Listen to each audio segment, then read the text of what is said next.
मैं doctor Rajesh Pathak, senior paediatric consultant, Narayana multi speciality hospital Jaipur में कार्यरत हूँ। चलिए हम बात करते हैं बच्चों में कोरोना किस तरह से फैलता है, किस तरह से हम उसको देख सकते हैं और कब हमें डॉक्टरी सलाह की ज़रूरत पड़ेगी। अभी जनरली ये देखा गया है कि जो कोरोना है फैमिली में फैल रहा है और उसके साथ साथ बच्चों को चपेट में ले रहा है।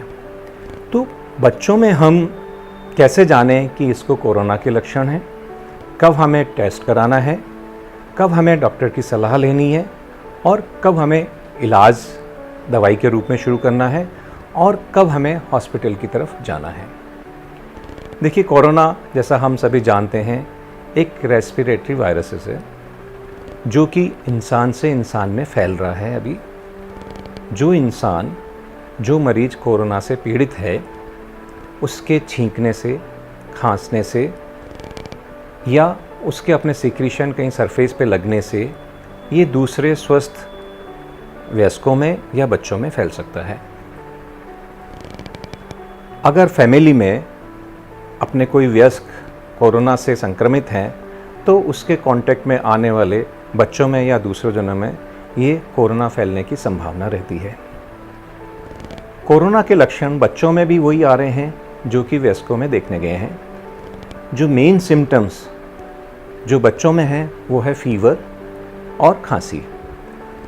अगर आपके घर में कोई बड़ा कोरोना से संक्रमित है और बच्चे की संभावना है कि वो उसके संपर्क में आया है और उसको ये लक्षण हैं, तो डेफिनेटली हम कोरोना का सस्पेक्ट उस बच्चे में कर सकते हैं। इसके अलावा और दूसरे सिम्टम्स जो मिमिक करते हैं दूसरे कॉमन फ्लू से, वो भी बच्चों में हो सकते हैं, जैसे नाक बहना, गला खराब होना, गले में दर्द होना, भूख कम होना, सर में दर्द होना, थकावट होना या कमजोरी महसूस होना। ये कोई भी लक्षण जो कि रेस्पिरेटरी से रिलेटेड हैं, ये कोरोना की संभावना को व्यक्त करते हैं। इसके अलावा पेट दर्द है, उल्टियां हैं या दस्त हो रहे हैं, ऐसे सिम्टम्स में भी कोरोना के पॉजिटिव आने की संभावना रहती है। तो अगर आपके बच्चों में ये सिम्टम्स दिखाई दे रहे हैं और घर में कोई संक्रमित मौजूद है या आप ऐसे इलाके में रह रहे हैं जहां आसपास संक्रमित लोगों की संख्या ज़्यादा है, तो हम संभावना व्यक्त कर सकते हैं कि हमारे बच्चे में कोरोना हो सकता है। अब दूसरी बात ये आती है कि हमें कंफर्म कब कराना है। देखिए, जहाँ तक संभव है जो भी सस्पेक्टेड केस हैं या जो प्रोबेबल केस हैं उसमें हमें जांच करानी है। जांच इसलिए करानी है क्योंकि जिसको कोरोना है तो वो फैला सकता है। बच्चे मोस्टली अभी एसिम्टोमेटिक हैं या माइल्ड सिम्टोमेटिक हैं, लेकिन वो सुपर स्प्रेडर होते हैं। तो हमें हर सस्पेक्टेड या जिस बच्चे में लक्षण दिखाई दे रहे हैं उसमें हमें कोरोना की जांच करानी है जहाँ तक संभव हो, जिससे कि हम उसको आइसोलेट कर सकें और कोरोना के फैलाव को रोक सकें। अगर किसी वजह से ये संभव नहीं हो पा रहा है, हम दूर इलाके में बैठे हैं या हमारे पास कोरोना की जांच की उपलब्धता नहीं है, तो हम उस बच्चे को उस लक्षण के आधार पे हम आइसोलेट करें और उसको अलग रखें, जिससे कि उससे बीमारी फैलने की संभावना कम हो जाए। अगर आपका बच्चा 2 साल से ऊपर है और वो मास्क लगाने में ट्रेंड है या आप उसको ट्रेन कर सकते हैं, तो आप उसको मास्क लगाने की सलाह दें। दूसरे बच्चों के या दूसरे और लोगों से संपर्क में आने से उसको रोकें और उसके सिम्टम्स पे ध्यान दें। जो बच्चे एसिम्टोमेटिक हैं, पॉजिटिव हैं या नेगेटिव हैं, या माइल्डली सिम्टोमेटिक हैं, पॉजिटिव हैं, तो उसमें बहुत ज़्यादा ट्रीटमेंट देने की ज़रूरत नहीं है। हाँ, हमें सिम्टोमेटिक ट्रीटमेंट देना है। जैसे अगर उसके बुखार है तो बुखार की दवाई डॉक्टर की सलाह से देनी है। उसको खांसी है या जुकाम है या वो परेशान हो रहा है इसकी वजह से, तो अपने डॉक्टर से आप फ़ोन पे बात करके उनसे सलाह लेके उचित दवाई दे सकते हैं। अपने आप या सेल्फ मेडिकेशन करने की ज़रूरत नहीं है। ऐसा नहीं है कि जो बड़े दवाई ले रहे हैं वही हम बच्चों में आधी डोज में या कम डोज में दे दें, ऐसा बिल्कुल नहीं करना है। जो एसिम्टोमेटिक हैं या माइल्ड सिम्टोमेटिक हैं पॉजिटिव बच्चों में दवाई की ज़्यादा ज़रूरत नहीं है।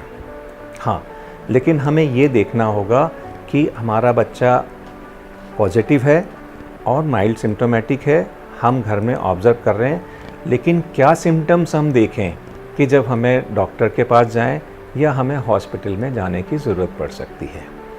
अगर आपके बच्चे का सैचुरेशन 94 या 95 से कम आ रहा है, आपके बच्चे को फीवर 100 से ऊपर बना रह रहा है 3-4 दिन बाद भी, आपके बच्चे की खांसी बढ़ गई है, आपके बच्चे की सांस गति तेज़ हो गई है या उसको सांस लेने में दिक्कत होने लगी है, आपके बच्चे के हाथ पैर ठंडे या हल्के नीले से पड़ने लगे हैं, उसको सांस लेने में दूसरी मसल्स की हेल्प लेनी पड़ रही है, जैसे उसके अगर नथुने फूलने लगे हैं या छाती में खड्डे पड़ने लगे हैं या वो सुस्त हो गया है, खाना पीना छोड़ दिया है, तो डेफिनेटली आपको अपने डॉक्टर की सलाह लेनी है। डॉक्टर ही असेस करेगा कि आपका बच्चा अब माइल्ड से मॉडरेट में आ गया है, उसको कुछ और ट्रीटमेंट की ज़रूरत पड़ने लगी है, तो वो आपको कुछ और सपोर्टिव मेडिसिन देगा। लेकिन मैं फिर आपसे रिक्वेस्ट कर रहा हूँ कि अपने आप से दूसरे मरीज़ को देख के या किसी बिना डॉक्टर की सलाह से अपने आप मेडिकेशन शुरू नहीं करें।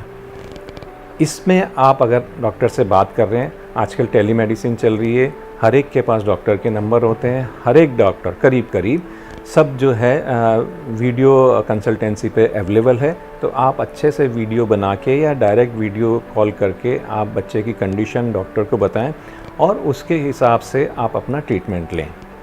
इसके अलावा मॉडरेट से जब सीवियर में जा रहा है बच्चा, तो आप ऑलरेडी डॉक्टर के संपर्क में हैं, आप डॉक्टर को रोज़ उसके पैरामीटर्स बताइए, डॉक्टर्स उसको देख के आपको उचित सलाह देगा कि अब आपके बच्चे को आगे जांच की ज़रूरत है, जिसमें ब्लड की जांचें होती हैं। उस जांच पे डिपेंड करता है कि आपको अब हॉस्पिटलाइज होना है और आगे का ट्रीटमेंट लेना है या घर पे ही कंटिन्यू करना है। ये तो हुई मेडिसिन की बात और डॉक्टर की बात। इसके अलावा आपको कोरोना से बचाव के लिए या इलाज के लिए जो घर में आप कर सकते हैं, वो आपको करना है और उस पर ध्यान देना है। जो भी बच्चा आपके पॉजिटिव है या घर में दूसरे लोग पॉजिटिव हैं, तो उनके पैरामीटर्स पे आप ध्यान दीजिए, उसको डेट वाइज और टाइम वाइज आप नोट करते रहिए, जैसे टेम्परेचर लेना, ऑक्सीजन सेचुरेशन लेना ऑक्सीमीटर से और पल्स रेट। ये आप टाइमली और डेट वाइज आप इसको नोट करते रहिए। अगर ये एक उचित पैरामीटर से ज़्यादा इनकी वैल्यू जा रही है, तो आपको डेफिनेटली डॉक्टर से संपर्क करना है। अगर नॉर्मल चल रही है तो आप कंटिन्यू कर सकते हैं। जो टोटल कोरोना का काल है वो करीब 2 वीक तक रहता है। अगर 2 वीक तक आपका बच्चा ठीक है और घर में मैनेज हो रहा है, तो उसके बाद उसके कॉम्प्लिकेशंस की संभावना एक बार को कम हो जाती है और बच्चा 8 से 10 दिन बाद इन्फेक्टिविटी उसकी कम हो जाती है, मतलब इन्फेक्शन फैलाने की उसकी संभावना भी कम हो जाती है। दवाइयों के साथ साथ आपको घर में जो बच्चों के लिए करना है वो ये देखना है कि उनका हाइड्रेशन अच्छा रखें, मतलब कि उनको पीने की मात्रा उचित मात्रा में देते रहें। आप कुछ भी पीने वाली चीज़ें दे सकते हैं, सादा पानी है, नारियल का पानी है, नींबू की शिकंजी है, दही, छाछ जो रूम टेम्परेचर है, कोई भी जूस, सूप, शेक या जो भी आपके घर में पीने वाली चीज़ें आप उसको दे सकते हैं, कोल्ड ड्रिंक छोड़ के।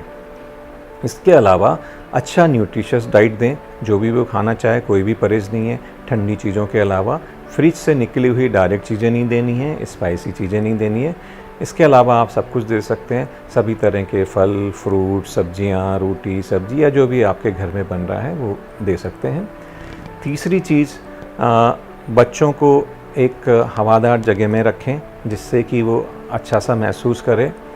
बच्चे का मन लगाने के लिए आप उसके साथ बैठ सकते हैं, दोनों मास्क लगा के रखें और आप उसके साथ टाइम स्पेंड करें, जिससे कि ना तो वो बोर हो, ना उसके मन में कोई नेगेटिविटी आए।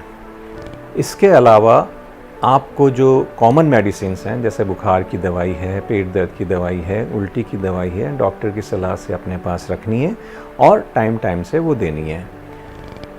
अगर इन सिम्टम्स में 3-4 दिन बाद ही परसिस्ट करते हैं, तो जैसा पहले बताया है कि आपको अपने डॉक्टर से सलाह लेनी है। ये तो हुई कॉमन कोरोना की बातें कि आपको क्या लक्षण दिखेंगे, कब आपको जांच करानी है और कब आपको अपने डॉक्टर की सलाह लेनी है, कब हॉस्पिटलाइज होना है। कुछ बच्चों में एक बार कोरोना निकल जाने के बाद कुछ सीवियर फॉर्म में ये कोरोना आ रहा है, जिसको हम कहते हैं MIS-C यानी multi system inflammatory syndrome in children.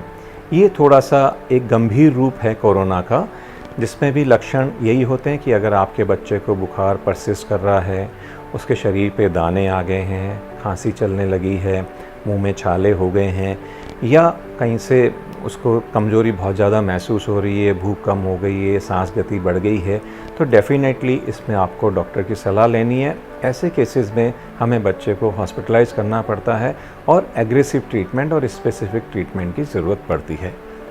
तो अंत में मेरा आप सभी लोगों से निवेदन है कि आप सजग रहें, सतर्क रहें और अपनी कंडीशन पे नज़र रखें।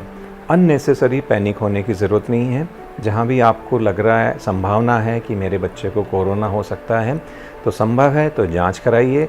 जांच करा के पैरामीटर्स पे नज़र रखिए, टाइम पे डॉक्टर की सलाह लेते रहिए। अगर किसी वजह से जांच नहीं करा पा रहे हैं तो आइसोलेट करिए, और जैसा मैंने बताया है खाने पीने का ध्यान रखिए, सिम्टम्स पे ध्यान रखिए और पैरामीटर्स पे ध्यान रखिए। और डॉक्टर्स आपके लिए हमेशा अवेलेबल हैं। अपने एक डॉक्टर्स का नंबर रखिए, उनसे बात करिए, लेकिन अननेसेसरी उनको परेशान भी नहीं करिए। तो नारायणा की तरफ से मैं आप सबको एक अच्छे स्वास्थ्य की कामना करता हूं, और फिर से वही मैसेज एक बार देना चाहता हूं कि मास्क लगाए रखें, अपने हाथों को बार बार धोएं, सोशल डिस्टेंसिंग मेंटेन रखें, और जहां तक संभव हो घर में ही रहें, अननेसेसरी बाहर नहीं निकलें, लोगों से कम मिलें। इस तरह से हम कोरोना के फैलाव को रोक सकते हैं और अपनों को और अपने बच्चों को हम सुरक्षित कर सकते हैं। धन्यवाद।